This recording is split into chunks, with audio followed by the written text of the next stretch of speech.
Okay. Can we just talk about the phrase, I want to pick your brain? It kind of creeps me out, and tell me if it does to you as well. But I have I used that phrase before with someone else? Sure, but I choose to not use it again because I just imagine a body and a brain and scavengers, and it's not cute. And I just feel like the people that do this, and I'm not just saying like the people that say this phrase, but the people who actually pick your brain are the people who are doing it half-heartedly. They are not valuing who you are. They are distracted when they're actually listening to your response, right? And I have to say it like that because they're not actually listening. They're like, oh, I think I need to talk to this person because that person's going to give me what I want. But all they want to hear is what they want to hear spoken back to them. They don't want to hear anything else. They don't want to hear any truths that might interfere with their version of what they came into this already wanting to hear. Do you know what I mean?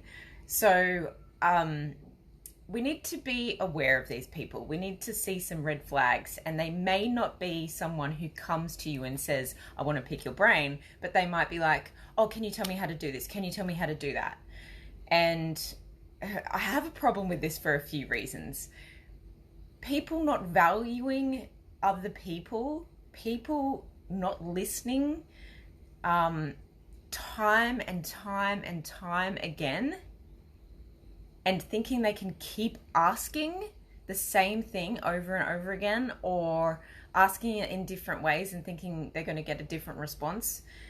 And without actual thanks, like genuine thanks. And genuine thanks comes across by actioning what they've actually heard. That is the biggest thanks. So if you're sitting with someone who is a business mentor, who is a coach, who is a friend that you think has done amazing, be sure to be someone who is actually listening to the advice that you've asked for. This is advice you have asked for. When you say to someone, I want to pick your brain, or similar, can we sit down? I need to, know what it is that you're doing here. Make sure you listen. Make sure you are not distracted. And then make sure that you ask clarifying questions. Take notes. When someone is taking notes in front of me and they backtrack a little bit and they're like, hang on a minute, can we just dive back into that one thing that you said? Okay, can I just clarify that means that and that and that? I'm like, they are active listening. They are taking this seriously. I won't have to repeat myself. They may just need clarification later on when they go to put it into action, like I do sometimes. I'll ask someone, hey, so I'm doing XYZ that you told me to do, but now I'm at this point and this feels like this should be this, or this is going on. Should I do this or this, right? So I'm not just saying, hey, tell me the way, show me the way, even though I'm not actually going to do it and then I'm going to forget it. I'm actually actioning it. And that I love that. I love doing that, and I love people doing that after they've met with me, because it shows they valued me, my time, my knowledge, all the years I spent garnering that knowledge and practicing and failing and succeeding. It's a soft skill, I guess, that is very rare these days for people to care about the advice that they're actually asking for, because they're so distracted. And they can be distracted by their own mind, right? So someone who is flitting from one subject to the other, when they haven't fully grasped it, they're like, yeah, okay, so what about this? And they've just got this mental list of things they want answers to, but really they're not making notes. They're not really focused.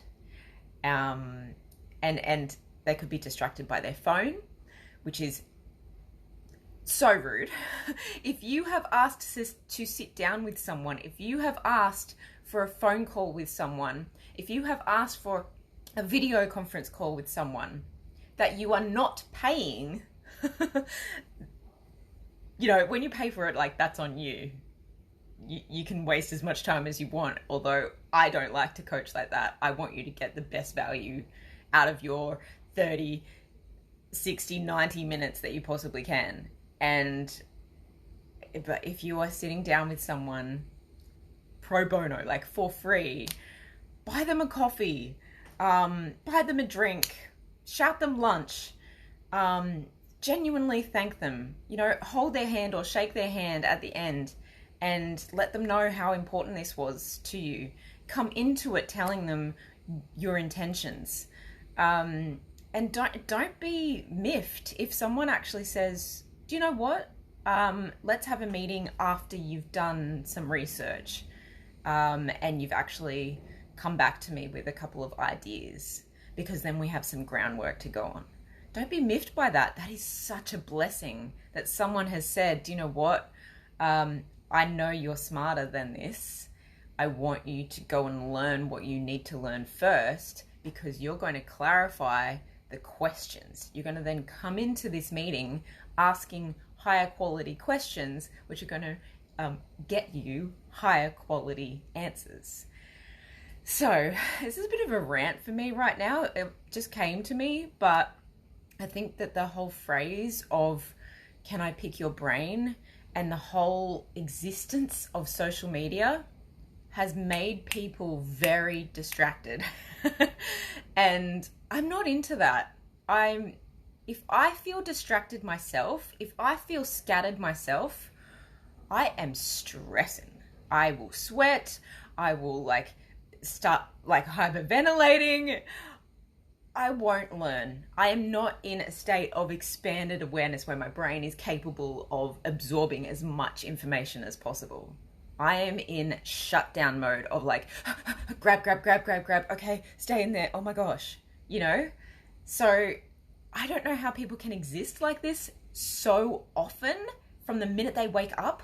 Like the people who constantly message someone usually are a little bit scattered. You're like, okay, take a breath. Can we just circle back to the answer I gave you a minute ago, or even if it's like a friend conversation, can we just stay on that one topic for 2 seconds because you didn't acknowledge that I actually answered you? Was that the answer you were looking for? You know, so even via text message, you can kind of sense when someone is being erratic in their behavior and they're not actually absorbing anything.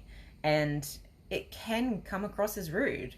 And I'm going to be as bold as to say this. I'm going to be as bold as to post this, because I think some people need to slow down to speed up. And I've been that person before, and I don't like being in that state. Like I just said, I really don't. So I like to center myself. I like to get away from the crowd and the noise and put the phone away. And if there's beeping on my phone going on 24/7, I want to turn that off, you know, or mute that. My phone is on mute pretty much all the time. And I just really value focus. I value focus in myself because it gives me high quality results. It gives me productivity. It gives me efficiency. It gives me doing it once, doing it right, doing it on time, and feeling really good about it, right? But I value it in other people as well because they see me, they hear me. And then when they action something, they can say to themselves, they don't even need to say it out loud to me, because if they've thanked me for my time originally, then good on them for actioning it. But they can think to themselves, wow, I'm so glad I had that meeting. I'm so glad I listened to what Sam had to say, or whoever they're meeting with had to say. I'm so glad I took that advice on, because that piece of advice was for me. I don't know, is this useful for you? Have you had your brain picked and felt scavenged?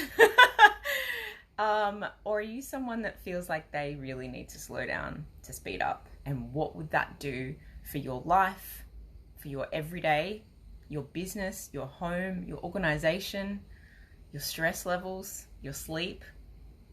Who knows? Sound off in the comments below. Hope this was useful. Bye.